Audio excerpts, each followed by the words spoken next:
यहाँ से स्टार्ट करेंगे। यूपी पीसीएस का जो यहाँ पर संस्कृति इसका टेस्ट है, इसको देखेंगे। यहाँ पर मैंने देख लिया था टेस्ट नंबर 9 देख लिया था, 11 देख लिया था। इसके बीच में जो 10वां था ये आपका सी सेट का था, और जो 12वां आएगा वो भी आपका सी सेट का आएगा। 13वां आपका यहाँ पर जो करा रहा हूँ जीएस का है, ठीक है। तो जो सी सेट वाले हैं उसको मैं पीडीएफ आपको टेलीग्राम पे प्रोवाइड करा दूंगा, राइट। और यहाँ से आपको सी सेट की प्रैक्टिस कर लेनी है, ठीक है। और यहाँ पर जो मैंने पीसीएस मंत्रा का टेस्ट कराया उसके कुछ पेपर मैंने पहले कराए हैं, ठीक है। सेकंड पेपर आपको नहीं कराया उसके, तो उसका जो पीडीएफ रहेगा मैं आपको टेलीग्राम पे ही प्रोवाइड करा दूंगा। उससे आप प्रैक्टिस अभी 5 से 6 दिनों में कर सकते हो सब पूरे पेपरों का, ठीक है। तो 30 नंबर टेस्ट यहाँ से देखेंगे, और इसका जो फुल लेंथ नंबर टेस्ट है ये दूसरा है। जो 11 नंबर था वो पहला फुल लेंथ था, ठीक है। यहाँ पर 13 नंबर दूसरा फुल लेंथ टेस्ट है, और जो 15 नंबर आएगा वो तीसरा फुल लेंथ टेस्ट होगा, ठीक है। तो स्टार्ट करते हैं इसको, देखते हैं क्वेश्चन नंबर 1 से। यहाँ से पहला क्वेश्चन है, इसमें बोला है निम्नलिखित में से किस वाद में उच्चतम न्यायालय ने मौलिक अधिकार को नैसर्गिक एवं अप्रतिदेय जो अधिकार है उसकी संज्ञा दी थी। कौन से वाद ने, है ना, कौन से यहाँ पर जो जैसे कि होते हैं कि गोलकनाथवाद, राइट, केशववाद, केशवानंदवाद, शंकरी प्रसादवाद, और यहाँ पर मिनर्वा मिल्स में से कौन से करेक्ट आंसर हो जाएगा। यहाँ से पहले का ये हो जाएगा आंसर, इसका गोलकनाथवाद इसका करेक्ट आंसर होगा। गोलकनाथवाद था यह मामला इस बात पर केंद्रित था कि क्या भारतीय संसद को संविधान को किसी भी उचित यहाँ पर तरीके से बदलने का अधिकार है या नहीं, राइट। गोलकनाथ मामले ने जिसमें दिए गए सर्वोच्च न्यायालय के जो निर्णय थे उसकी प्रतिक्रिया स्वरूप संसद के संविधान का 24वां जो संशोधन था उसमें 1971 पारित कर निर्धारित किया था कि यहाँ पर जो अनुच्छेद 368 है उसके अंतर्गत मूल अधिकारों में भी संशोधन किया जा सकता है। गोलकनाथ जो मामला था उसमें न्यायाधीश सुब्बाराव ने इन अधिकारों को नैसर्गिक अप्रतिदेय अधिकार माना था। बी यहाँ से करेक्ट आंसर होगा। क्वेश्चन सेकंड, निम्नलिखित में से कौन सा अधिकार विदेशियों को प्राप्त नहीं है। करेक्ट आंसर हो जाएगा। यहाँ से 4 ऑप्शन दे रखे हैं, विदेशी समाज क्षमता, धार्मिक शिक्षण को संस्थान की स्थापना, और नजरबंद संरक्षण, ठीक है। आंसर क्या होगा, करेक्ट आंसर यहाँ से हो जाएगा धार्मिक शिक्षण संस्थानों की स्थापना, ठीक है। केवल नागरिकों को प्राप्त जो अधिकार है विदेशियों को प्राप्त नहीं है, उनमें से कौन से, एक तो केवल मूल वंश जाति के आधार पर, लिंग जन्म स्थान आधार पर जो विभेद का प्रतिषेध आर्टिकल 15 में बताया गया, लोक नियोजन के विषय में अवसर की समानता अनुच्छेद 16 में बताया गया, ठीक है।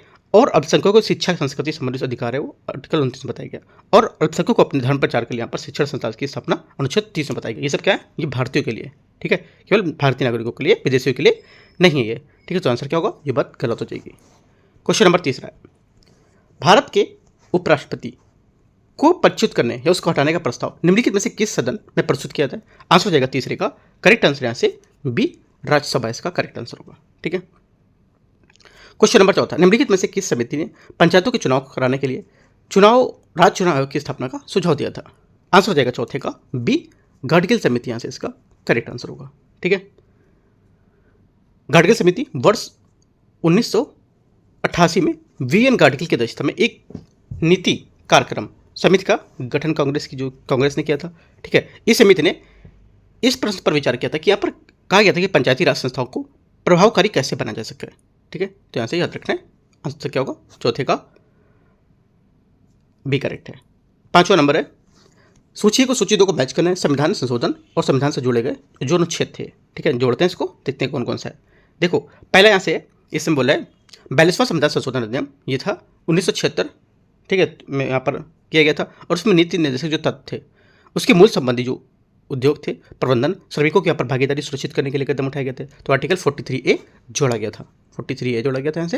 ये 44वां संविधान संशोधन में यहाँ पर 1978 था, ठीक है, और यहाँ पर इसमें अनुच्छेद 38 जोड़ा गया था। 86वां संविधान संशोधन आर्टिकल 21A, और 97वें संविधान संशोधन जो था यहाँ से जोड़ा गया था आर्टिकल 43 का बी। करेक्ट आंसर यहाँ से हो जाएगा 5वें का, मैच करेंगे तो बी यहाँ से सही आंसर है। क्वेश्चन नंबर अगला है 6 नंबर। 6 नंबर क्वेश्चन है, भारत के निर्वाचन आयोग के संबंध में विचार करना है। संविधान में निर्वाचन आयोग के जो सदस्य उसकी पात्रता का निर्धारण नहीं किया गया है। पहली बात क्या होगी, पहला स्टेटमेंट यहाँ से इसका क्या होगा, करेक्ट है, सही बात बोला है, ठीक है। दूसरी बात क्या है, दूसरी बात यहाँ से संविधान में आयोग के सदस्यों की पदावधि 5 वर्ष निर्धारित की गई। सेकंड बात गलत, क्योंकि संविधान में उसका कार्यकाल 6 वर्ष या 65 वर्ष आयु जो भी पहले हो उस तक यहाँ पर हो सकता है, ठीक है। वे किसी भी समय त्यागपत्र दे सकते हैं या उन्हें कार्यकाल में समाप्त होने से पूर्व भी हटाया जा सकता है। सेकंड बात गलत हो जाएगी, बोला कि 5 वर्ष, गलत हो गया। मुख्य निर्वाचन आयुक्त को हटाने या पदच्युत करने की जो प्रक्रिया होती है उच्चतम न्यायालय के न्यायाधीशों के समान होती है। तीसरी बात क्या होगी? तीसरी बात यहाँ से करेक्ट है। आंसर क्या होगा? 1 2 3 में से आपका दूसरा गलत हो गया। सही पूछा तो 1 3 बी यहाँ से करेक्ट आंसर है। क्वेश्चन नंबर 7वां, राज्यपाल द्वारा राष्ट्रपति के विचारार्थ विधेयक को सुरक्षित रखने का प्रावधान निम्नलिखित में से किस देश के संगृहीत किया गया था? आंसर हो जाएगा 7वें का, ये किया गया था कनाडा। सी यहाँ से करेक्ट आंसर होगा इसका। ठीक है। क्वेश्चन नंबर 8वां, प्राक्कलन समिति के संबंध में विचार करना है। इसका गठन भारत सरकार ने 1919 के तहत किया गया था। पहली बात क्या होगी? पहली बात ऐसे स्टेटमेंट इसका गलत है।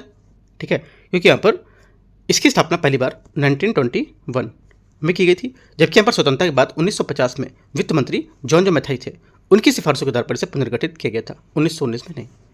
पहली बात गलत होगी। दूसरी बात, समिति के सभी सदस्य लोकसभा से चुने जाते हैं। सेकेंड बात क्या होगी? सेकेंड बात यहाँ से करेक्ट है, क्योंकि यहाँ पर प्राक्कलन समिति में कुल 30 सदस्य होते हैं। ठीक है, उसमें से जिनका चुनाव एकल संख्याबल मत प्रणाली अनुपातिक प्रतिनिधित्व द्वारा लोकसभा में किया जाता है। समिति का कार्यकाल 1 वर्ष का होता है। ठीक है, और इसमें जो सभी सदस्य होंगे वो लोकसभा के होंगे 30। ठीक है, आंसर क्या होगा? आंसर हो जाएगा यहाँ से दूसरा करेक्ट है। और तीसरी बात देखते हैं, मंत्रिमंडल का कोई सदस्य सभी 3 में नियुक्त नहीं किया सकता। ये बात सही है ना? तो आंसर क्या होगा? 2 और 3 सही है, तो 8वें का आंसर हो जाएगा आपका यहाँ से सी। क्वेश्चन नंबर 9, भारतीय संविधान में न्यायपालिका का कार्यपालिका से पृथककरण का उपबंध किस भाग में वर्णित किया गया है? आंसर हो जाएगा 9वें का करेक्ट आंसर यहाँ से राज्य के नीति निर्देशक जो तत्व होते हैं इसमें। ठीक है, आगे देखते हैं क्वेश्चन 10वां, निम्नलिखित में से किस संविधान संशोधन द्वारा संपत्ति के अधिकार को विधिक अधिकार के रूप में संसूचित किया गया था? आंसर हो जाएगा 10वें का बी, 44वां संविधान संशोधन। इसका करेक्ट आंसर होगा 10वें का बी, 1978। ठीक है, क्वेश्चन नंबर 11 देखते हैं। क्वेश्चन 11 है, निम्नलिखित में से किस या किन परिस्थिति में या किन स्थिति में संसद की संयुक्त बैठक का आहूत किए जाने का प्रावधान किया गया है? आंसर हो जाएगा 11वें का करेक्ट आंसर यहाँ से ये। एक तो साधारण विधेयक पर गतिरोध होता, ठीक है, उसके बाद धन विधेयक पर गलत है, संविधान संशोधन पर यह भी गलत है। सिर्फ यहाँ पर धन विधेयक होगा, उस पर यहाँ पर संसद की संयुक्त बैठक को यहाँ पे आहूत करने का प्रावधान किया गया। ठीक है, तो आंसर क्या होगा? ओनली 1 या ए यहाँ से इसका करेक्ट आंसर हो जाएगा। ठीक है, क्वेश्चन नंबर 12, निम्नलिखित में से कौन सा अधिकार संविधान के अनुच्छेद 21 में अंतर्निहित है? करेक्ट आंसर हो जाएगा 12वें का यहाँ से। एक तो स्वच्छ पर्यावरण का अधिकार उनको होता है। ठीक है, फांसी में विलंब के विरुद्ध अधिकार कर सकते हैं वो, राइट, निःशुल्क विधिक सहायता का अधिकार होगा और आपातकालीन चिकित्सा की सुविधा का अधिकार। ये चारों बातें क्या होंगी यहाँ पे अनुच्छेद जो 21 है उसके अंतर्निहित यहाँ पर बता सकते हैं। ये सब सही है। आगे आंसर क्या होगा? डी यहाँ से इसका 1 2 3 4 करेक्ट आंसर होगा। यहाँ पे कुछ और पॉइंट जोड़ सकते हो, जैसे निश्चितता का अधिकार, आश्रय का अधिकार, ठीक है, स्वास्थ्य का अधिकार, निःशुल्क कानूनी सहायता का अधिकार, अकेले कारावास में बंद होने का विरुद्ध अधिकार, हाँ, और त्वरित सुनवाई का अधिकार। आपसे ये क्वेश्चन पूछ सकता है अकेले कारावास में बंद होने का अधिकार, है ना? थोड़ा सा डिफिकल्ट क्वेश्चन है, मतलब ऐसे क्वेश्चन पूछता है जो हमेशा न्यूज़ में आते रहते हैं, वो चीज़ पूछेगा। विदेश में यात्रा करने का अधिकार, है ना? आगे देखते हैं क्वेश्चन नंबर 13, निम्नलिखित तथ्यों पर विचार करना है। राष्ट्रपति शासन के अनुमोदन वाला प्रस्ताव लोकसभा द्वारा विशेष बहुमत से पारित किया जाना चाहिए। आवश्यक होता है कब? जब यहाँ से पहला स्टेटमेंट जो 13 का बोला है, तो क्या होगा इसका? ये बात गलत है ना? क्योंकि देखो जो 13 की पहली बात बोला है ये इसलिए गलत क्योंकि राष्ट्रपति शासन की घोषणा की मंजूरी के बाद प्रत्येक प्रस्ताव किसी भी सदन द्वारा समान बहुमत से पारित किया जा सकता है। ठीक है, विशेष बहुमत से नहीं। और किसी भी सदन में, यहाँ पे लोकसभा बोल रहा है ना, तो यहाँ से दोनों पॉइंट इसके गलत हो गए। सेकेंड बात है, राष्ट्रपति शासन के प्रभावी होने पर राज्य मंत्रिपरिषद भंग कर दी जाती है। सेकेंड बात क्या होगी? सेकेंड बात यहाँ से करेक्ट है। तीसरी बात, राष्ट्रपति शासन की अवधि राज्य बजट के संसद द्वारा पारित किया जाता है। तीसरी बात क्या होगी? तीसरी बात स्टेटमेंट यहाँ से करेक्ट है। अभी 2 हमारे बात सही है, 2 और 3 आंसर सी करेक्ट है। क्वेश्चन नंबर 14, दल परिवर्तन जो कानून है उसके बारे में विचार करना है। किसी सदन का नाम निर्दिष्ट सदस्य यदि पद ग्रहण करने से 6 माह के भीतर किसी राजनीतिक दल की सदस्यता ग्रहण करता है तो वह उस सदन का सदस्यता के लिए अयोग्य हो जाता है। पहली बात क्या होगी? पहली बात यहाँ से इसकी स्टेटमेंट गलत है, क्योंकि यहाँ पर किसी सदन में नाम निर्देश उस व्यक्ति की जो अयोग्य घोषित हो जाएगा जब यदि उस सदन में अपना स्थान ग्रहण करने से 6 माह बाद राजनीतिक दल की सदस्यता ग्रहण कर लेता है। कितना? 6 माह बाद। ठीक है, यहाँ से ये बात गलत होगी पहली वाली। दूसरी बात, चुनाव के बाद यदि कोई निर्दलीय सदस्य किसी राजनीतिक दल की सदस्यता ग्रहण करता है तो वह उस सदन की सदस्यता से अयोग्य हो जाएगा। सेकेंड बात यहाँ से सही बोल रहा है। तीसरी बात है पीठासीन अधिकारी द्वारा जो दल बदल के मामले हैं, ठीक है, उसमें विनिश्चय के लिए कोई समय सीमा निर्धारित नहीं की गई है। तीसरी बात क्या होगी? तीसरी बात भी यहाँ से सही है। आंसर क्या होगा? 2 और 3 सही है, तो करेक्ट आंसर हो जाएगा 14 का 2 और 3 बी यहाँ से करेक्ट आंसर है। ठीक है, क्वेश्चन नंबर 15, 15 नंबर देखते हैं कि होलोहन वाद निम्नलिखित में से किस विषय से संबंधित है? करेक्ट आंसर हो जाएगा ये संबंधित है किससे? 15 का आंसर होगा 10वीं सूची के संदर्भ में योग्यता निर्धारण से संबंधित है। ठीक है, बी यहाँ से आंसर है। 16 नंबर है राष्ट्रपति क्षमतान शक्ति के संबंध में विचार करना है। देखते हैं इसको। पहला यहाँ से बोला है यह राष्ट्रपति को प्राप्त न्यायिक शक्ति होती है। पहली बात क्या होगी? पहला स्टेटमेंट यहाँ से करेक्ट है। दूसरा, राष्ट्रपति द्वारा न्यायालय द्वारा राष्ट्रपति की शक्ति का परीक्षण नहीं किया सकता है, गलत है। इसका परीक्षण कर सकते हैं। ये जो बात सेकेंड वाली है पहली बात यहाँ से करेक्ट होगी। ठीक है, और दूसरी बात भी यहाँ से इसकी मतलब दूसरी बात गलत होगी क्योंकि यहाँ पर इसका बोला कि परीक्षण नहीं किया सकते, तो गलत है क्योंकि परीक्षण इसका कर सकते हैं। ठीक है, ये बात गलत होगी। तीसरी बात, क्योंकि यहाँ पर न्यायालय राष्ट्रपति में क्षमतान की शक्ति को विस्तार परीक्षण कर सकता है और इस शक्ति में प्रयोग कैसे किया गया इसका भी यहाँ पर परीक्षण नहीं किया गया। ठीक है, तो आंसर क्या होगा? सेकंड गलत होगा। तीसरा, परिहार के अंतर्गत दंड की प्रकृति में परिवर्तित करते हुए उसे कम कर सकता है, ये बात गलत है क्योंकि यहाँ पर राष्ट्रपति की क्षमा शक्ति जो होती है परिहार शक्ति के अंतर्गत दंड की प्रकृति में परिवर्तन किए बिना उसकी अवधि को कम कर सकता है। जैसे 2 वर्ष को कठोर कारावास में 1 वर्ष से कठोर कारावास में परिवर्तित करना, तो ये बात गलत हो गई। आंसर क्या होगा? सिर्फ पहली बात यहाँ से सही है, तो करेक्ट आंसर 16 का 1। 17 नंबर है 17, निम्नलिखित में से कौन सी राष्ट्रपति की विवेकाधीन शक्ति है? आंसर हो जाएगा 17 का करेक्ट आंसर यहाँ से। एक तो पहला, खंडित जनादेश स्थिति में प्रधानमंत्री की नियुक्ति, मंत्रिपरिषद द्वारा सदन में विश्वास खो देने पर सरकार को बर्खास्त करना, ये भी सही है। तीसरी बात है यहाँ से संसद द्वारा पारित विधेयक को पुनर्विचार हेतु वापस करना। तीनों बातें क्या यहाँ से करेक्ट है? राष्ट्रपति की विवेकाधीन शक्ति है उसको लेकर के। आंसर क्या होगा? डी यहाँ से करेक्ट आंसर है। क्वेश्चन नंबर 18 है निम्नलिखित में से कौन वर्ष 1953 में गठित राज्य पुनर्गठन आयोग के सदस्य नहीं थे? आंसर हो जाएगा 18 का करेक्ट आंसर यहाँ से ये होगा आपका डी, मतलब पट्टाभिषिता रमैया, इसका करेक्ट आंसर होगा। क्वेश्चन नंबर अगला है 19, राज्य के नीति निर्देशक जो तत्व हैं उसको लेकर के यहाँ पर क्वेश्चन पूछे कौन सा इसमें सही होगा। ठीक है, देखते हैं इसमें। ये राज्य को विशेष विषयों पर कार्य करने के लिए प्रतिबंधित करते हैं। पहली बात क्या होगी? 19 के यहाँ से पहला स्टेटमेंट रहेगा ये क्या होगा? गलत है। इनका उद्देश्य लोकतांत्रिक राजनीतिक व्यवस्था को स्थापित करना, ये भी बात यहाँ से गलत होगी। ठीक है, तीसरी बात है इनको लागू करने के लिए किसी भी विधान की आवश्यकता नहीं होती, गलत है क्योंकि यहाँ पर इसमें आवश्यकता बढ़ती है। राइट, और चौथी बात यहाँ से ये सामाजिक और आर्थिक लोकतंत्र की स्थापना को प्रोत्साहित करता है, ये बात सिर्फ यहाँ से किसी करेक्ट होगी क्योंकि यहाँ पर जो राज्य के नीति निर्देशक जो तत्व हैं उसके बारे में ये सामाजिक और आर्थिक लोकतंत्र की स्थापना को प्रोत्साहन करता है। डी स्टेटमेंट यहाँ से करेक्ट होगा। ठीक है, आंसर क्या होगा? डी 19 का करेक्ट आंसर है। क्वेश्चन नंबर 20 देखते हैं, 20 नंबर। न्यूनतम मजदूरी अधिनियम निम्नलिखित में से किस वर्ष पारित किया गया था? करेक्ट आंसर हो जाएगा 20 का डी 1948, 1948 इसका करेक्ट आंसर होगा। न्यूनतम मजदूरी अधिनियम 1948 में पारित किया गया था और ये अंतर्राष्ट्रीय श्रम संगठन के अनुसार एक समूह का साथ अथवा यहाँ पर व्यक्तिगत स्तर पर इसका साझा किया जाता है। ठीक है, जिसमें यहाँ पर एक निश्चित अवधि के लिए कार्य करता है और नियोक्ता तो उस वर्ष के लिए यहाँ पर किसी कर्मचारी को श्रमिक किए जाने के लिए भुगतान न्यूनतम मजदूरी की संख्या देता है। आंसर डी करेक्ट है। 21 है निम्नलिखित में से कितनी आयु के बच्चों को शिशु लिंगानुपात की गणना में सम्मिलित किया जाता है, शामिल करते हैं, है ना? आंसर क्या होगा? 21 का डी 6 वर्ष से कम आयु, इसका करेक्ट आंसर होगा। भारत की जनगणना में 0 से 6 वर्ष की जो आयु होती है उसमें प्रति व्यक्ति प्रति 1000 बालक की जो तुलना में बालिकाओं की संख्या को बाल शिशु लिंगानुपात यहाँ पर कहा जाता है। ठीक है, तो आंसर क्या होगा? 21वें का डी। अभी फिलहाल जो यहाँ पर ये था ये घट गई है, पहले 927 थी अब 919 हो गई। ठीक है, क्वेश्चन नंबर 22, वर्ष 2011 यहाँ पे जो आंसर इसका कितना था? आंसर मैंने बताया 21 का। 21 का आंसर हो जाएगा डी, यहाँ से करेक्ट है। ठीक है, क्वेश्चन 22 है वर्ष 2011 की जनगणना के अनुसार निम्नलिखित में से किस राज्य में शहरी जनसंख्या प्रतिशतता सर्वाधिक है? आंसर हो जाएगा 22 का करेक्ट आंसर क्या होगा? गोवा। ठीक है, 23 निम्नलिखित में से कथन पर विचार करना है, देखते हैं इसको। पहला, संविधान के अनुच्छेद 246 में जनगणना का प्रावधान है। पहली बात क्या होगी, पहला स्टेटमेंट यहाँ से करेक्ट है। दूसरा, जनगणना का कार्य स्वास्थ्य और परिवार कल्याण मंत्रालय द्वारा किया जाता है। जो जनगणना होती है वो परिवार स्वास्थ्य कल्याण मंत्रालय होती है, वो करती है। तो ये सेकंड बात यहाँ से इसकी गलत होगी। ठीक है, क्यों गलत है? क्योंकि यहाँ पर भारतीय संविधान का आर्टिकल 246 में केंद्र तथा राज्य की सरकारों के संदर्भित किया, जो उल्लेख है उसमें किया जाता है। इस अनुच्छेद में प्रत्येक 10 वर्षों के अंतराल पर भारत की जनगणना का कार्य संघ को सौंपा गया है। ठीक है, तो यहाँ पर कोई मिनिस्टर इसमें नहीं बताया गया कि इस मिनिस्ट्री में ऐसा कुछ, तो गलत हो गया।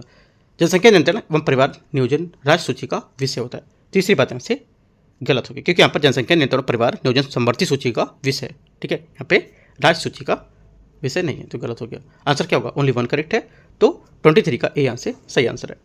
क्वेश्चन नंबर 24 वर्ष 2011 की जनगणना के अनुसार 2001 से 11 के दशक में देश की जनसंख्या घनत्व कितने अंकों में वृद्धि हुई है?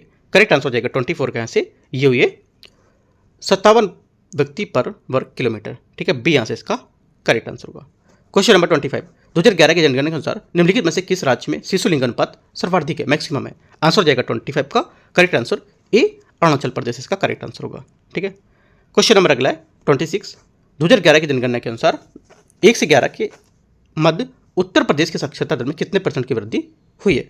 आंसर हो जाएगा 26 का ए, 11.34 इसका करेक्ट आंसर होगा। 11.34 इसका करेक्ट आंसर होगा। क्वेश्चन नंबर 27 वर्ष 2011 की जनगणना के अनुसार उत्तर प्रदेश के निम्नलिखित में से किस जनपद में अनुसूचित जातियों का लिंग अनुपात मैक्सिमम है, सर्वाधिक है? आंसर क्या होगा? आंसर हो जाएगा यहाँ से इसका हाईएस्ट या मैक्सिमम है, तो 27 का आंसर डी यहाँ से करेक्ट है, आजमगढ़। ठीक है, 28 है 2001 से 11 की जनगणना के दशक में उत्तर प्रदेश में शिशु लिंग अनुपात में कितने अंकों की कमी हुई है? अभी मैंने आपको बताया था ऊपर। ठीक है, आंसर क्या होगा? आंसर हो जाएगा 28 का, याद करो क्या बोला था मैंने, 28 का डी 14 इसका करेक्ट आंसर होगा। ठीक है, यहाँ से जो 0 से 6 वर्ग के आयु के बच्चे थे उसमें करीब यहाँ पर जो इनका जो शिशु लिंग अनुपात है उसमें कितने में कमी हुई पूछा है। ठीक है, तो यहाँ से 14 इसका करेक्ट आंसर होगा। राइट, आगे देखते हैं क्वेश्चन 14 या 19 होगा इसका आंसर।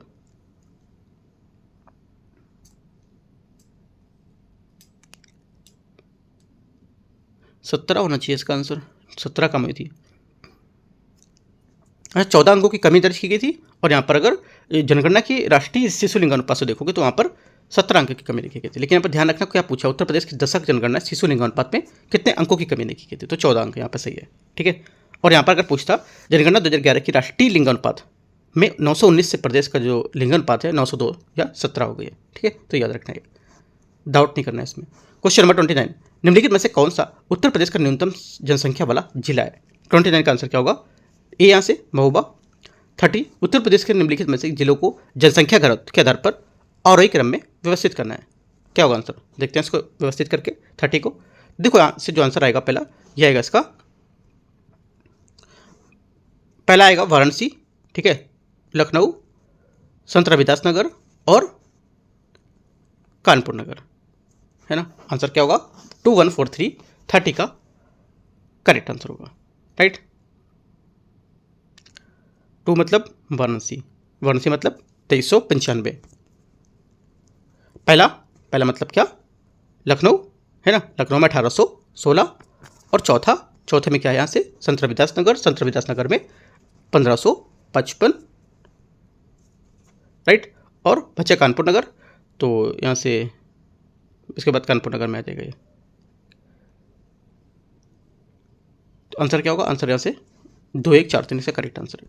क्वेश्चन नंबर अगला देखते हैं 31 निम्नलिखित में से किससे द्वितीयक प्रदूषक यहाँ के अंतर्गत शामिल किया जाता है? मतलब यहाँ पर सेकेंडरी पोल्यूटेंट होते हैं, कौन कौन से होते हैं, क्या क्या इसमें शामिल किया गया इनको? आंसर हो जाएगा 31 का करेक्ट आंसर हाइड्रोजन पेरोक्साइड इसका करेक्ट आंसर होगा। ठीक है, जो यहाँ पर प्राथमिक होते हैं, प्राथमिक का आएगा जो मूल रूप से रहकर प्रदूषण फैलाते हैं, जैसे कि प्राथमिक प्रदूषण कहलाते हैं वो। राइट, उसमें से आपका DDT, carbon dioxide, carbon monoxide, plastic, sulphur dioxide, ammonia, nitric अम्ल, ठीक है, और नाइट्रिक ऑक्साइड और नाइट्रोजन ऑक्साइड, कणकीय पदार्थ, ऑर्गेनिक कंपाउंड, ये सब इसमें प्रथम में आ जाएंगे। सेकंड में कौन से आएंगे? सेकेंडरी में इसमें प्राथमिक प्रदूषकों के वातावरणीय पदार्थों की अंतरक्रिया से उत्पन्न प्रदूषक को द्वितीयक प्रदूषक यहाँ पर कहा जाता है। राइट, जैसे परऑक्सी acetyl, nitrate, ozone, sulphur dioxide, ठीक है, सल्फ्यूरिक अम्ल, हाइड्रोजन पेरोक्साइड। तो हाइड्रोजन पेरोक्साइड इसका आंसर होगा 31 का। 32, कीटोन प्रजाति के संबंध में विचार करने कौन सा सही है। देखते हैं इसको 32 को। पहला, ये एक ही भौगोलिक स्थान पर पाई जाती है। ये बात यहाँ से गलत हो गई। उसको क्या बोलते हैं? उसको बोलते हैं इंडेमिक, है ना, मतलब एक ही जगह पाई जाना। ये गलत हो गया। ये अपने मूल स्थान से इतर क्षेत्रों में अतिक्रमण करती हैं। सेकेंड बात भी गलत होगी, ठीक है, क्योंकि यहाँ पर मूल स्थान के इतर नहीं, मतलब मूल स्थान से बाहर बोला, मतलब मूल स्थान में ही कर देते हैं ऐसा, तो भी गलत हो गया। ये पर्यावरणीय समस्याओं के प्रति अति संवेदनशील संकेतक होती हैं। गलत हो गया। चौथा हो जाएगा आंसर, ये अपनी मौजूदगी वाले जो समुदाय होती हैं उसमें एक गैर अनुपातिक वृहद प्रभाव रखती हैं। तो ये इसका आंसर जो कीटोन प्रजाति है, डी नंबर यहाँ से करेक्ट होगा इसका। क्वेश्चन नंबर 33 देखते हैं। 33 यहाँ से, निम्नलिखित में से किसने ग्रीन हाउस गैसों की अवधारणा का प्रतिपादन किया था। आंसर हो जाएगा 33 का करेक्ट आंसर यहाँ से ये जोसेफ फुरियर इसका करेक्ट आंसर है। 34, ग्लोबल लैंड आउटलुक रिपोर्ट निम्नलिखित में से किसको द्वारा जारी की जाती है। करेक्ट आंसर हो जाएगा 34 का, ये जारी की जाती है संयुक्त राष्ट्र मरुस्थलीकरण रोकथाम अभिसमय, डी इसका करेक्ट आंसर होगा, ठीक है। ये रिपोर्ट भूमि प्रणाली चुनौती और यहाँ पर रेखांकित करती है, जिसमें यहाँ पर परिवर्तनकारी नीति और प्रथाएं जो होती है उसको प्रदर्शित करती है, और साथ में टिकाऊ तथा भूमि जल प्रबंधन को बढ़ाने के लिए लागत प्रभावी मार्ग को इंगित करती है। डी यहाँ से 34 का करेक्ट आंसर है। 35 है, फ्लाई ऐश का उपयोग निम्नलिखित में से किस में किया गया है। करेक्ट आंसर हो जाएगा 35 का, यहाँ से जो आंसर होगा ये पहला, एक तो सीमेंट उत्पादन, दूसरा सड़क तटबंध, और यहाँ पर कृषि मृदा में सुधार। तीन यहाँ से इसका जो होगा आंसर करेक्ट होगा, जो फ्लाई ऐश में इसका उपयोग कर सकते हैं, ठीक है। तो फ्लाई ऐश का उपयोग होता है, तो आंसर होगा 35 का डी। 36 नंबर है, इनमें से बोले विचार करना है, मैचिंग करने को होगा। अच्छा, मैचिंग नहीं है, इसमें बोला कितने सही हैं, ठीक है। चलो देखते हैं। पहला बोला लक्ष्य 1, टारगेट 1 जो आपका है सस्टेनेबल डेवलपमेंट का, उसकी बात कर रहा है। क्या होगा इसका? हो जाएगा आपका यहाँ से, अच्छा सही गलत पूछा है। पहली बात यहाँ से इसकी सही है ना, क्योंकि यहाँ पर गरीब उन्मूलन को था। छठा क्या था? दूसरा, चलो यहाँ से देख लेते हैं। दूसरा जो होता है, दूसरा वैश्विक भुखमरी को होता है, लिख सकते हो पॉइंट आप। तीसरा अगर है आपको नहीं पता है तो सभी के लिए स्वास्थ्य, जीवन को और सुरक्षा को बढ़ावा देना। चौथा, सभी को गुणवत्तापूर्ण शिक्षा प्राप्त करना, ठीक है। और पांचवा क्या होगा? लैंगिक समानता को सुनिश्चित करना। छठा, सभी के लिए यहाँ पर स्वच्छ जल और यहाँ पर जो स्वच्छता है उसको सुनिश्चित करना। सातवां, सभी तक यहाँ पर स्वच्छ किफायती ऊर्जा को पहुँच प्रदान करना। तो छठा यहाँ पर दे रखा है। छठा मैंने क्या बताया था? छठा बताया था मैंने कि यहाँ पर सभी के लिए स्वच्छ ऊर्जा और यहाँ पर सुनिश्चित करना। तो यहाँ से सही होगा, दोनों बातें सही हैं, ठीक है। तीसरा, लक्ष्य 10 क्या होगा? देखो लक्ष्य 10 है, ये वैश्विक और घरेलू अर्थव्यवस्थाओं में असमानताओं को समाप्त करना, ठीक है। तीसरा भी सही है। चौथा, जलवायु परिवर्तन बोला है, लक्ष्य 13, ये बात यहाँ से क्या होगी? करेक्ट है, ठीक है। आंसर क्या होगा? चारों बातें सही है, तो 36 का आंसर सभी चारों युग में। 37, carbon capture, utilisation and storage तकनीकी के माध्यम से कार्बन डाइऑक्साइड निम्नलिखित में से किस गैस में परिवर्तित किया जाता है? आंसर हो जाएगा 37 का सी, मिथेनॉल इसका करेक्ट आंसर होगा। यह एक ऐसी प्रक्रिया है जो कोयले से चलने वाली बिजली संयंत्र स्रोतों से कार्बन डाइऑक्साइड उत्सर्जन संग्रहण करके इसका पुनः उपयोग करती है अथवा इसे वातावरण में पुनः प्रवेश को रोकती है। क्वेश्चन नंबर 38, राष्ट्रीय उद्यान की संख्या के आधार पर निम्नलिखित में से राज्यों को आरोही क्रम में पर व्यवस्थित करना है और नीचे दिए गए कोड को सही उत्तर चुनना है। उत्तर प्रदेश, अंडमान निकोबार, मध्य प्रदेश, असम। तो करेक्ट आंसर क्या होगा? क्या चुनना है? इनको अवरोही क्रम में चुनना है, ठीक है। अवरोही क्रम मतलब डिसेंडिंग जो ऑर्डर होता है, राइट। तो आंसर क्या होगा इसका? करेक्ट आंसर हो जाएगा 38 का ये। एक तो पहला आएगा तीसरे में मध्य प्रदेश, ठीक है। दूसरा अंडमान निकोबार, राइट। उसके बाद आएगा आपका चौथा नंबर असम और पहला उत्तर प्रदेश। 3, 2, 4 1 इसका आंसर होगा 38 का, ठीक है। वर्तमान में उत्तर प्रदेश में केवल एक राष्ट्रीय उद्यान है, तो यहाँ से उत्तर प्रदेश में लास्ट हो गया। आगे क्वेश्चन देखते हैं। क्वेश्चन नंबर 39, निम्नलिखित में से किस एक भारतीय जो जीव विज्ञानी पर्यावरणविद थे उनको डॉल्फिन मैन ऑफ इंडिया के नाम से जाना जाता था? आंसर हो जाएगा 39 का ए, रविंद्र कुमार सिन्हा इसका करेक्ट आंसर होगा, ठीक है। 40 नंबर है, निम्नलिखित में से किसके द्वारा किसी क्षेत्र में वन्यजीव अभयारण्य के रूप में अधिसूचित किया गया था? इनमें से किसके द्वारा किसी क्षेत्र को वन्य भ्याण के क्षेत्र को लेकर के घोषित किया था? आंसर हो जाएगा 40 का करेक्ट आंसर राज्य सरकार। ठीक है, किसी भी आरक्षित वन या प्रादेशिक जल क्षेत्र होता है उसके अतिरिक्त जो पर्यावरण स्थिति होती है उसमें भू आकृति विज्ञान वाले क्षेत्र या यहाँ पर जो प्राणी स्थलीय क्षेत्र होते हैं उनके पर्यावरण की रक्षा या विकास का उद्देश्य राज्य सरकार द्वारा किया जाता है। क्वेश्चन नंबर 41 है, हाल ही में उत्तर प्रदेश सरकार ने राज्य स्मार्ट सिटी मिशन योजना का कार्यकाल बढ़ाकर किस वित्तीय वर्ष तक कर दिया है? आंसर हो जाएगा करेक्ट आंसर यहाँ से 41 का जो आंसर होगा यहाँ से ये होगा 2026-27। ठीक है, और ये 31 मार्च 2025 को समाप्त हो गया था। क्वेश्चन नंबर आपसे पूछ सकता है कि कब समाप्त हुआ था, ये बोलेगा कि डेट 26-27 कर दिया है, ये कब समाप्त हुआ था। ठीक है, तो डेट आपको याद रखना इंपॉर्टेंट है। क्वेश्चन नंबर 42, हाल ही में निम्नलिखित में से किसने उत्तर प्रदेश राज्य उपभोक्ता विवाद परिषद आयोग का अध्यक्ष नियुक्त किया गया? करेक्ट आंसर हो जाएगा 42 का B Ajay Kumar Srivastava correct answer है। ठीक है, आयोग का कार्यकाल 4 वर्ष का होता है अथवा 67 वर्ष, ये इंपॉर्टेंट बात है क्योंकि यहाँ पर 67 है। ठीक है, बाकी 66, 65 ज़्यादातर होती है, 62 होती है ना, यहाँ पर 67 है। जो भी पहले हो वो यहाँ पर होगा। इसमें आंसर क्या होगा? बी यहाँ से करेक्ट आंसर है। 43, मुख्यमंत्री सामूहिक विवाह योजना उत्तर प्रदेश के संबंध में विचार करना है। योजना के लाभार्थी परिवार की वार्षिक आय अधिकतम 2 लाख रुपए होनी चाहिए। पहली बात क्या होगी? 43 का पहला स्टेटमेंट यहाँ से ये क्या होगा? गलत है। ठीक है, क्योंकि यहाँ पर जो बोल रहा है पहला स्टेटमेंट यहाँ से इसका गलत होगा, क्योंकि इस योजना के अंतर्गत वार्षिक आय 3 लाख तक वाले सभी वर्गों के परिवार को साथ यहाँ पर विधवा तलाकशुदा और जो महिलाएं हैं उनको यहाँ पर विवाह में शामिल किया जाएगा। ठीक है, 2 लाख नहीं, विधवा परिपक्व तलाकशुदा महिलाएं इस योजना के अंतर्गत पात्र नहीं होंगी। अभी मैंने बताया कि यहाँ पर सब पात्र हैं इसके। तीसरा, योजना के अंतर्गत सहायता राशि बढ़ाकर 1 लाख रुपए कर दी गई थी। तीसरी बात यहाँ से क्या होगी? ये करेक्ट है। आंसर क्या होगा? सिर्फ तीसरी बात करेक्ट है, सेकंड बात गलत होगी, है ना, पहली भी गलत है। आंसर 43 का हो जाएगा सी नंबर स्टेटमेंट, केवल तीसरी बात करेक्ट है। क्वेश्चन नंबर 44 है, देखते हैं इसको। 44 है, केंद्रीय स्वास्थ्य और परिवार कल्याण मंत्रालय द्वारा जारी वार्षिक स्वास्थ्य रिपोर्ट 2024-25 के अनुसार उत्तर प्रदेश में शिशु मृत्यु दर कितनी है? करेक्ट आंसर हो जाएगा 44 का यहाँ से आंसर सी 38 प्रति 1000 जीवित जन्म में। क्वेश्चन 45 है, केंद्रीय पर्यावरण वन और जलवायु परिवर्तन मंत्रालय ने उत्तर प्रदेश में निम्नलिखित में से किस रामसर स्थल में विश्व आध्यात्मिक दिवस 2025 के समारोह का आयोजन किया था? आंसर हो जाएगा 45 का करेक्ट आंसर डी पर्वतीय अर्गा पक्षी विहार इसका करेक्ट आंसर होगा। क्वेश्चन नंबर 46 देखते हैं। हाल ही में भारतीय वायुसेना ने उत्तर प्रदेश में गंगा एक्सप्रेसवे पर फ्लाई पास्ट और लैंडिंग अभ्यास का प्रदर्शन किया है। गंगा एक्सप्रेसवे में क्षेत्र हवाई पट्टी निम्नलिखित में से किस जनपद में अवस्थित है? आंसर हो जाएगा 46 का करेक्ट आंसर यहाँ से ये शाहजहांपुर में करेक्ट आंसर है। ठीक है, ये हवाई पट्टी का उद्देश्य होगा कि जो आपातकालीन जो इमरजेंसी यहाँ पर परिस्थिति में सैन्य विमानों की लैंडिंग की सुविधा देना। राइट। क्वेश्चन 47 है, हाल ही में चर्चा में रही पुस्तक चुनौती मुझे पसंद है निम्नलिखित में से किसके जीवन में आधारित है? आंसर हो जाएगा 47 का correct answer C Anandiben Patel इसका करेक्ट आंसर है। क्वेश्चन नंबर 48 है, उत्तर प्रदेश सरकार ने निम्नलिखित में से किस वर्ष तक प्रदेश को बाल श्रम मुक्त कराने का लक्ष्य रखा है? करेक्ट आंसर हो जाएगा 48 का ए 2027 तक। ठीक है, क्वेश्चन नंबर अगला है 49, निम्नलिखित में से कौन सा उत्तर प्रदेश सरकार द्वारा संचालित सवेरा योजना का उद्देश्य होगा?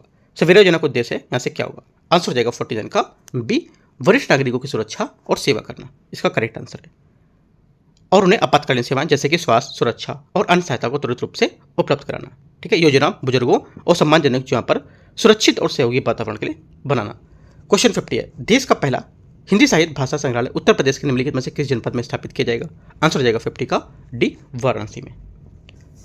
51, सिंधु घाटी सभ्यता के निम्नलिखित में से किस स्थल में विशाल स्नानागार प्राप्त हुआ है? आंसर है 51 का बी मोहनजोदड़ो। ठीक है, 52, दिग्वैदिक काल के संदर्भ में विचार करने कौन सा सही होगा? इसमें देखो इसके बारे में देखते हैं जो सही होगा वो पहला क्या है? आर्यों का प्रमुख व्यवसाय कृषि थी, ये बात यहाँ से गलत हो जाएगी। ठीक है, क्योंकि यहाँ पर आर्यों का प्रमुख व्यवसाय पशुचारण था, कृषि नहीं थी।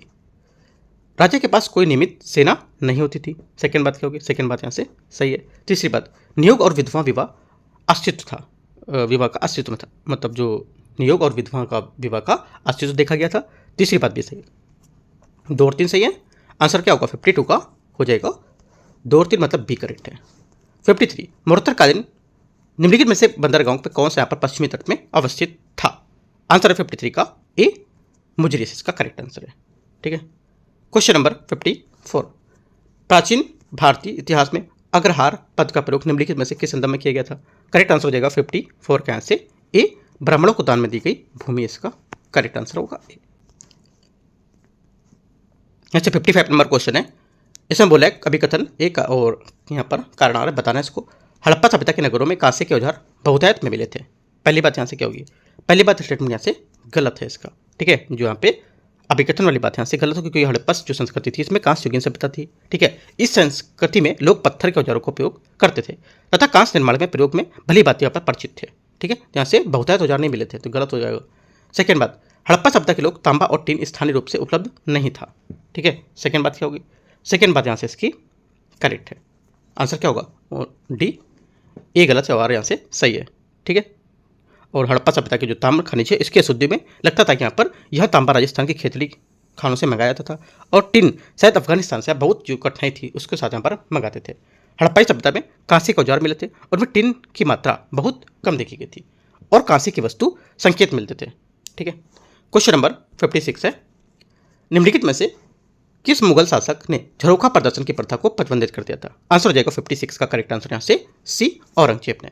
राइट, क्वेश्चन नंबर 57 है, निम्नलिखित में से किस सल्तनतकालीन शासक ने मुस्लिम स्त्रियों द्वारा पीरों मज़ारों पर इबादत को प्रतिबंध कर दिया था? आंसर हो जाएगा 57 का डी, फिरोज तुगलक इसका करेक्ट आंसर होगा। फिरोज तुगलक ने मुसलमान जो स्त्री थी उसमें इबादत करने की जो मन्नतें थी मांगने के लिए यहाँ पर पीरों के मजार में जाने के परिवाज पर रोक लगा दी थी। ठीक है, ये क्वेश्चन पूछ सकता है किस शासक ने लगाई थी। राइट, उसने खुद को सच्चा मुसलमान शासक और अपने जो राज्य के जो विशुद्ध इस्लामी राज थे उसको घोषित करके उलेमा को खुश करने के लिए पर कोशिश की थी। ठीक है, तो डी यहाँ से इसका आंसर होगा। फिरोज ने उलेमाओं को संतुष्ट रखने के लिए उनमें बहुतों को यहाँ पर ऊंचे पद पर नियुक्त भी किया था। ठीक है, जिनमें रीति रिवाजों और उलेमाओं का जो इस्लाम था उसके खिलाफ मानते थे और उनमें यहाँ पर फिरोज ने रोक लगाने की कोशिश की थी। क्वेश्चन नंबर 58, मुगलकालीन कृषि व्यवस्था के प्रयोग में आने वाला पोलज शब्द निम्नलिखित में से किससे संबंधित है? ये क्वेश्चन देखो मैं करा चुका हूँ पहले। ठीक है, पोलज शब्द क्या है तो किसमें यहाँ पर ये संबंधित होगा किससे? आंसर हो जाएगा 58 का करेक्ट आंसर यहाँ से 58 का ए, प्रत्येक वर्ष 2 फसलों को उत्पादित करने वाली भूमि होती है उसे यहाँ पर पोलज कहता है। ठीक है, पोलज उस जमीन को कहा जाता है जहाँ पर जिस पर लगभग हर साल खेती की जाती है। पहली बात तो इंपॉर्टेंट ये है कि हर साल खेती की जाती है। ठीक है, साथ यहाँ पर इस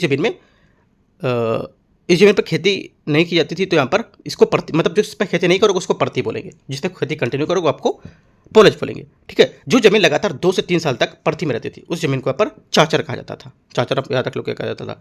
अकबर के काल में मालगुजारी तय करने वाले के समय कृषि को उपरोक्त निरंतरता को ध्यान में रखते थे। तो ये सब बातें आपको याद रखना है। ठीक है, क्वेश्चन नंबर 59, पुरंदर की संधि के संबंध में 1665 के बारे में विचार करना है। ये किनके मत संपन्न हुई थी?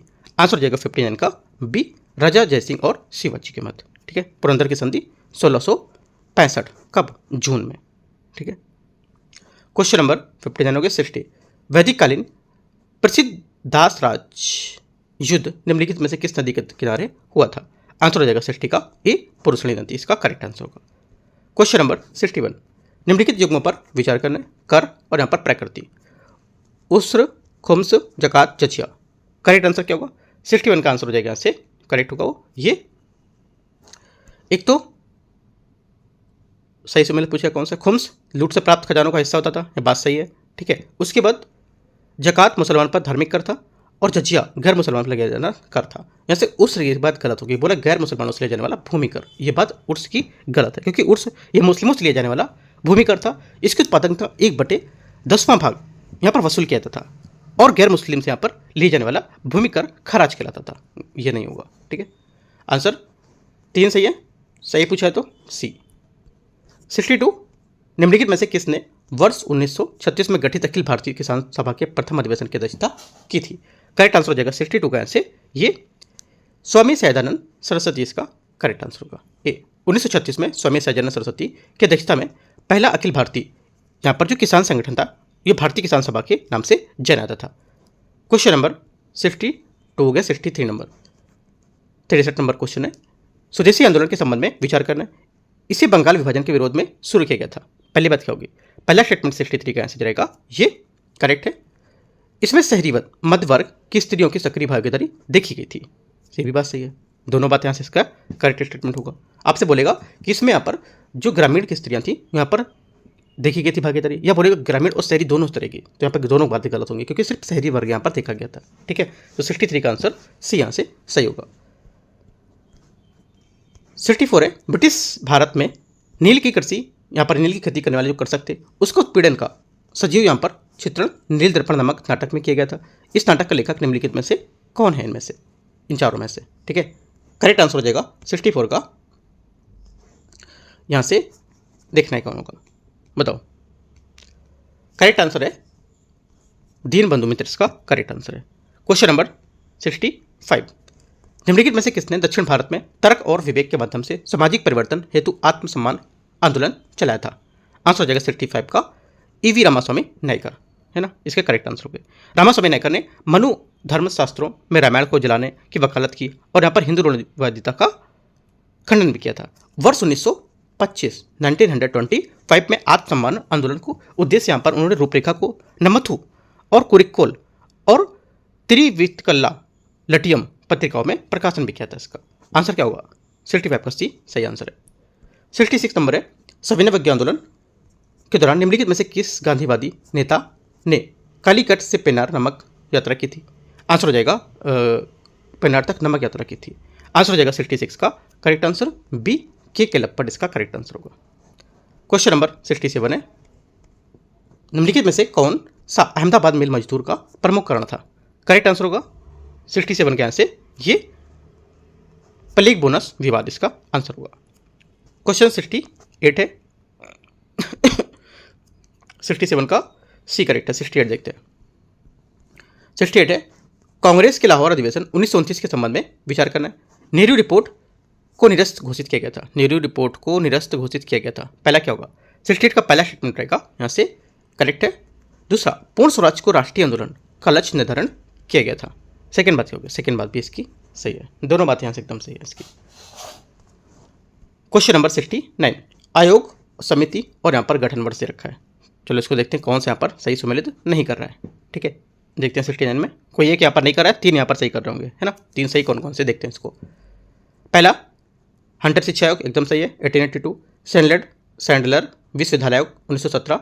हार्टोंग समिति 1927।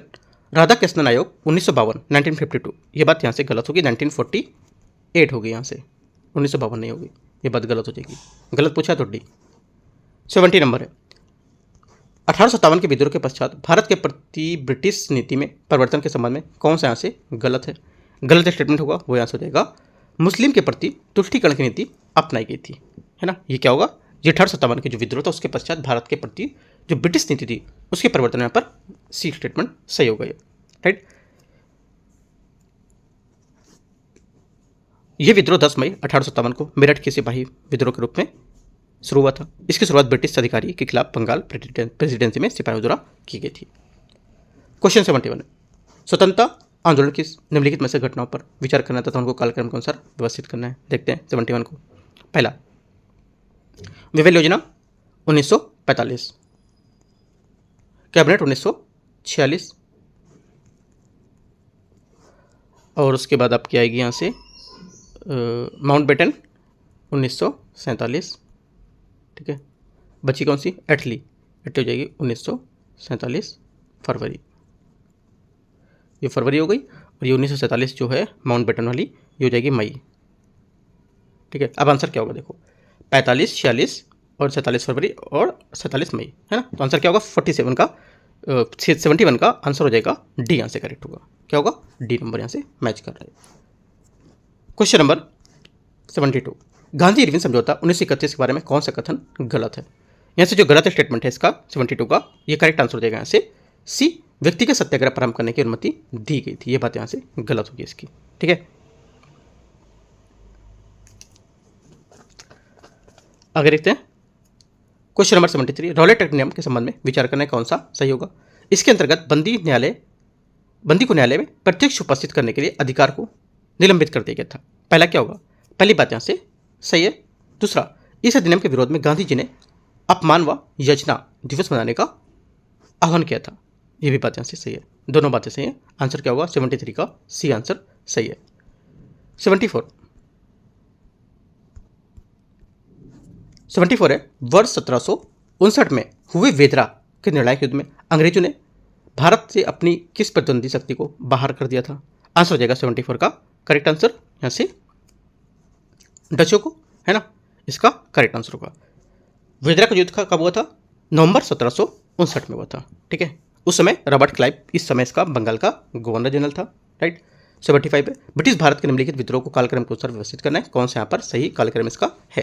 ठीक है, देखते हैं 75 को। पहला यहाँ से क्या है, देखो सब पहले लिख लेते हैं, उसके बाद मैच करते हैं।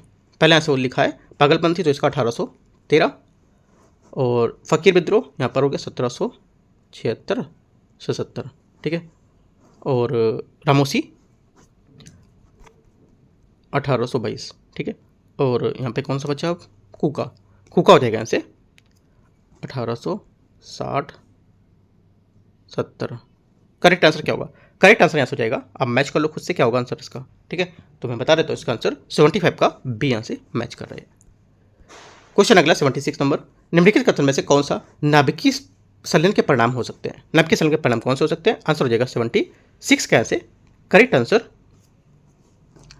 एक तो सूर्य से ऊर्जा की उत्पत्ति और यहाँ से हाइड्रोजन पंप, ये दोनों यहाँ से इसके आंसर होंगे। ठीक है,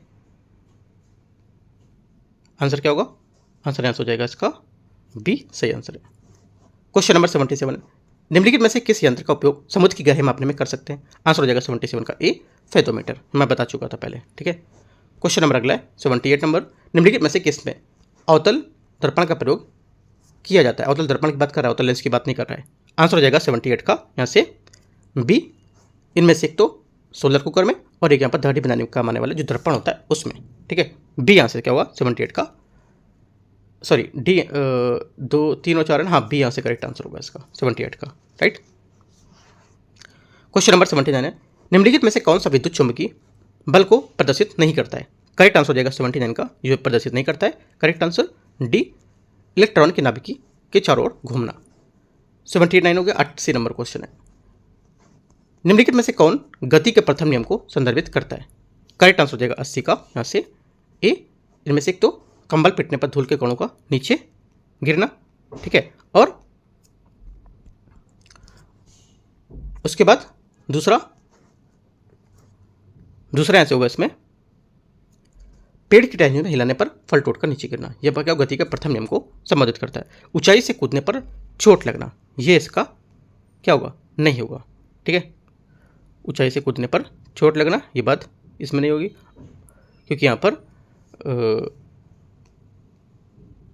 और यहाँ से रॉकेट का आगे बढ़ना है भी यहाँ पर नहीं होगा। तो आंसर क्या होगा? 1 2 इसका करेक्ट आंसर है। 80 नंबर का आंसर 1 और 2 यहाँ से सही हो जाएगा।